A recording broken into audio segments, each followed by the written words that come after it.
क्यों तो कैसे हैं आप सब? पढ़ाई आसान है। हाँ तो बच्चों, अब हम लोग पढ़ेंगे क्या, इंपॉर्टेंट पॉइंट्स पढ़ेंगे इलेक्ट्रोमैग्नेटिक वेव से रिलेटेड जो कि हम लोग पढ़ तो चुके हैं, बस मैंने लिख दिया है आपके दिमाग में ये सब पॉइंट रहे। देखिए वो क्या है, all the electromagnetic wave travel in free space vacuum air with same speed से क्या करते हैं, ट्रेवल करते हैं, जो कि क्या होती है, लाइट की स्पीड होती है। लाइट की स्पीड से क्या करते हैं लोग, ट्रेवल करते हैं। कहां करते हैं, एयर में, वैक्यूम में, फ्री स्पेस में। कौन, इलेक्ट्रोमैग्नेटिक वेव कितने स्पीड से, 3 into 10⁸ मीटर पर सेकंड से ट्रेवल करते हैं। हाँ कि ना, कौन, इलेक्ट्रोमैग्नेटिक वेव। और हम लोगों ने पढ़ा था कि जब कोई लाइट की स्पीड होती है, वो सी जो हमने पढ़ाया था आपको, वो क्या होती थी, 1/√μ0 हाँ कि ना, ये तो आप पढ़ चुके हैं, समझ में आया कि नहीं, जिसकी वैल्यू क्या होगी, इसके इक्वल होगी।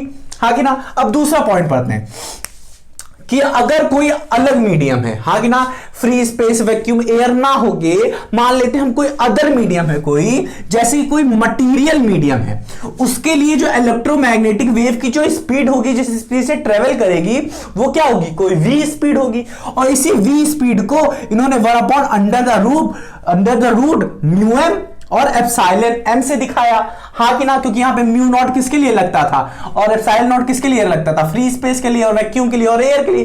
तो नॉट हटके किसी मीडियम का m लग गया। समझ में आया कि नहीं। अब इसको इन्होंने अलग फॉर्म से भी लिखा, इन्होंने कहा रिलेटिव म्यू नॉट, हाँ कि ना, रिलेटिव परमिएबिलिटी और रिलेटिव परमिटिविटी से यहां पे रिप्रेजेंट किया। और इसको इन्होंने कहा, इसको C/N भी लिखा जा सकता है, जहां N क्या है, रिफ्रैक्टिव इंडेक्स ऑफ मीडियम है। ये कैसे आया, इसको समझाते हैं हम लोग। जो क्या होता है, रिलेटिव परमिएबिलिटी होती है, वो क्या होगी, μm/μ0। और यहां से हम लोग सीधा सीधा निकाल सकते हैं क्या, μm की वैल्यू निकाल देंगे। म्यूएम की वैल्यू क्या होगी, μr और μ0, हाँ कि ना। इसको हम लोग उठा के यहां पे पुट कर देंगे म्यूएम की वैल्यू। और यहां से हम लोग क्या करेंगे, रिलेटिव परमिटिविटी जो होती है, रिलेटिव परमिटिविटी क्या होती है, epsilon m upon epsilon not, हाँ कि ना। यहां से हम एप्सिलॉन m की वैल्यू निकालेंगे, इसको पुट कर देंगे यहां पे, हाँ कि ना, जो कि हम लोगों ने यहां पे रिप्रेजेंट करके दिखाया है। अब देखिए बच्चों, यहां पे जो म्यू आर है और एप्सिलॉन r है, इसको हम लोग ऐसे लिख सकते हैं, और जो बचा है म्यू नॉट और एप्सिलॉन नॉट, इसको ऐसे लिख सकते हैं। और अभी अभी हमने पढ़ा है कि 1/√μ0 और एप्सिलॉन नॉट को हम लोग क्या लिख सकते हैं, c लिख सकते हैं, स्पीड ऑफ लाइट, हाँ कि ना। तो ये चेंज हो जाएगा किससे, c से। इतना समझ में आया कि नहीं। तो c/√μr, हाँ कि ना, और एप्सिलॉन r ऐसे लिख सकते हैं, जो कि मैंने इस यहां पे लिखा हुआ है। समझ में आया कि नहीं। तो ये तो प्रूफ हो गया। अब C/N कैसे आया, इसको समझिए। जो रिफ्रैक्टिव इंडेक्स होता है, वो क्या होता है, speed of light upon speed, हाँ कि ना, इन एनी अदर मीडियम। समझ में आएगी नहीं। तो C/V होता है, हाँ कि ना, समझ में आएगी नहीं। अब C/V होता है, तो V की वैल्यू यहां पे हमारी क्या है, 1/√μm/μr, हाँ कि ना, जो कि हम लोग क्या कर चुके हैं, ये चीज निकाल चुके हैं। तो ये वाली वैल्यू हम लोग क्या करेंगे, यहां पे पुट करेंगे, V पे पुट करेंगे, जो निकाली है हमने। अब जैसे ही पुट करेंगे तो नीचे क्या आ जाएगा, C/√μr और एप्सिलॉन r, हाँ कि ना। ये क्या चला जाएगा, ऊपर चला जाएगा, और ये क्या कर जाएगा, सी क्या कर जाएंगे, कट जाएंगे। बचेगा क्या, ये √μr और एप्सिलॉन r, जो कि किसके इक्वल है, n के इक्वल है। तो इसीलिए इन्होंने कहा, अगर ये n इसके इक्वल है, तो हम लोग क्या कर सकते हैं, इसकी जगह क्या लिख सकते हैं, इसकी जगह क्या लिख सकते हैं, सीधा n लिख सकते हैं, हाँ कि ना। तो ये हमें प्रूव हो गया कि इन अदर मीडियम के लिए जो इलेक्ट्रोमैग्नेटिक वेव की जो स्पीड होगी, वो क्या होगी, v = ये हो सकता है, ये हो सकता है, ये हो सकता है। क्वेश्चन के अकॉर्डिंग जो वैल्यू दी होगी, हो सकता है n दे सकता है, तो आप C/N कर देंगे तो आपको स्पीड मिल जाएगी। हो सकता है ये रिलेटिव परमिटिविटी दिया हो, तो ये यूज कर सकते हैं, हाँ कि ना। अगर ये दिया हो तो ये यूज कर सकते हैं। समझ में आएगी नहीं। तो आप इस पॉइंट को अच्छे से लर्न करिएगा, ठीक है, दिमाग में रखिएगा। लर्न करने वाली कोई वैसी चीज है नहीं। अब देखिए दूसरा क्या कह रहा है, दूसरा क्या है पॉइंट हमारा, the electric field of an electromagnetic wave is responsible for its optical effect. समझिए बात को, जो देखो मैग्नेटिक फील्ड, जो इलेक्ट्रोमैग्नेटिक वेव होती है उसमें कौन कौन सी वेव होती है, एक इलेक्ट्रिक फील्ड होती है और एक मैग्नेटिक फील्ड होती है। पर इन्होंने यहां पे कहा है जो इलेक्ट्रिक फील्ड होती है किसमें, इलेक्ट्रोमैग्नेटिक वेव में, वो रिस्पॉन्सिबल होती है किसके लिए, ऑप्टिकल इफेक्ट, मतलब लाइट का जो इफेक्ट होता है सबसे ज्यादा रिस्पॉन्सिबल होती है हमारी इलेक्ट्रिक फील्ड।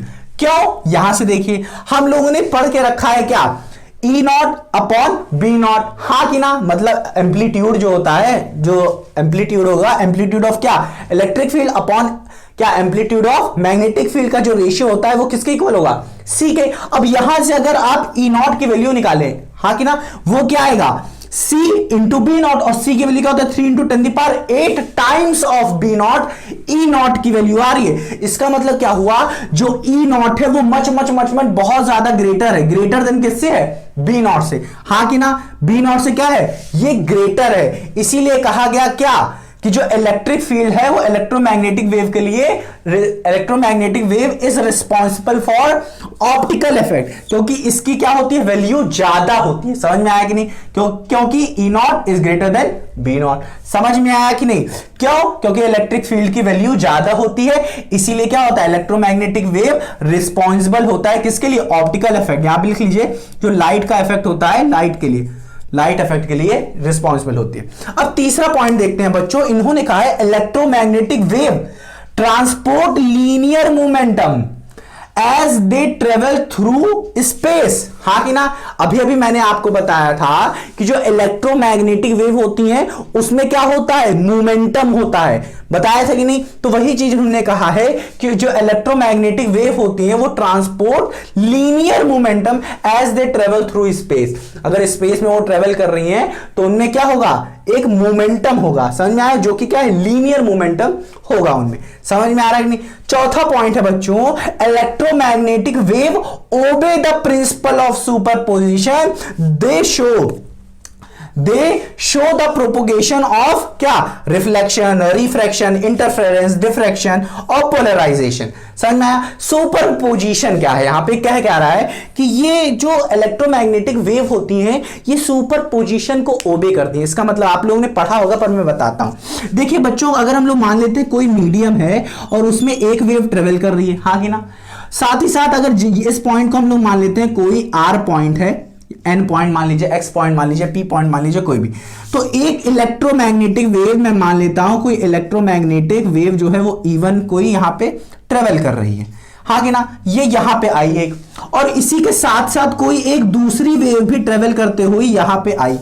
तो इस पॉइंट पे पूछा जाएगा नेट इलेक्ट्रिक फील्ड क्या है, नेट इलेक्ट्रिक फील्ड क्या है इस पॉइंट R पे। तो आप सीधा सीधा क्या करेंगे, principle of superposition, electric field due to क्या, ड्यू टू EM वेव 1, मतलब इलेक्ट्रोमैग्नेटिक वेव जो हुई है पहली, plus electric field of second wave. समझ में आया। इसको सिंपली आप ऐड कर देंगे तो ये क्या हो जाएगा, सिंपली ऐड हो जाएगी जैसे प्रिंसिपल ऑफ सुपरपोजिशन में होता है। समझ में आया कि नहीं। तो इसका मतलब ये हुआ कि अब देखिए बट बच्चों, यहां पे जो पार्टिकल होगा, पार्टिकल का जो नेट डिस्प्लेसमेंट होगा, ठीक है, वो इन दोनों के सम का डिस्प्लेसमेंट होगा। समझिए बात को कि ये जो इलेक्ट्रिक फील्ड का जो पहले डिस्प्लेसमेंट हो रहा था ये तो 2 ही होगा, हाँ कि ना, और इस वाले का मान लेते हैं कुछ 3 या 4, 3 मान लेते हैं कि इसका जो डिस्प्लेसमेंट हो रहा था इलेक्ट्रिक फील्ड का वो कितना हो रहा था, 3 हो रहा था। अब इस पॉइंट पे जैसे ही आएंगे, यहां पे आएंगे, तो यहां पे जो पार्टिकल होगा उसका नेट डिस्प्लेसमेंट जो होगा वो क्या रहेगा, वो रहेगा 5, क्योंकि इन दोनों का समीशन हो जाएगा। बट यहां पे जो डिस्प्लेसमेंट हो रहा है इस मैग्नेटिक फील्ड का वो क्या रहेगा, सेम रहेगा, 2 ही रहेगा। और इस मैग्नेटिक फील्ड का जो डिस्प्लेसमेंट होगा यहां पे वो भी क्या रहेगा, सेम रहेगा, जितनी इसकी वैल्यू रहेगी। समझ में आएगी। अगर 3 है तो 3, 4 है तो 4, 5 है तो 5, इसका 6 है तो 6, 7 है तो 7, 8 है तो 8, यहां पे रहेगा। इसके आने से इसकी डिस्प्लेसमेंट में कोई फर्क नहीं होगा और इसके आने से इसकी डिस्प्लेसमेंट में कोई फर्क नहीं होगा। समझ में आया कि नहीं, हाँ कि ना। बट हाँ, यहां पे जो पार्टिकल होगा उसकी डिस्प्लेसमेंट में फर्क आएगा, बस। समझ में आया कि नहीं। अब देखते हैं 5वें पॉइंट को। ये क्या कहता है, the amplitude ratio of electric field and magnetic field. Amplitude क्या, E0 अपॉन B0, वो जो होगी इक्वल होता है किसके, सी के, ऑब्वियस सी बात है, जो कि इक्वल होगा 1/√μ नॉट और एप्सिलॉन नॉट, ई नॉट नहीं बच्चों, ये एप्सिलॉन नॉट है। समझ में आया कि नहीं, हाँ कि ना। तो इसे आप क्या करिए, अच्छे से नोट कर लीजिए अब।